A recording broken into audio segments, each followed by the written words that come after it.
জয় গুরু। ঠাকুরের সম্বন্ধে কিছু বলবো।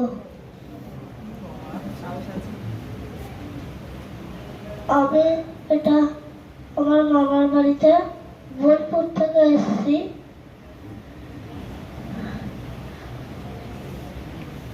তাহলে ঠাকুরকে সবসময় স্তুতি সকালবেলায় করতে হবে।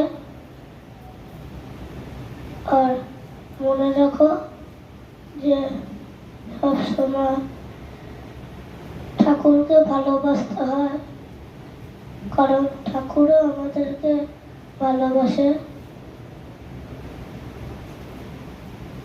ঠাকুর আমাদেরকে অতটাই ভালোবাসে, ওরা তো আমরা বুঝতে পারবে না।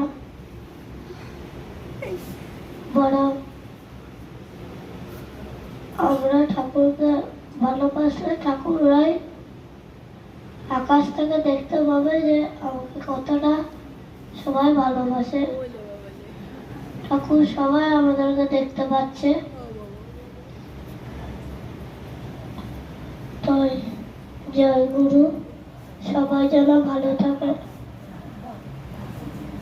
আশা করি ভালো আছে। জয় গুরু।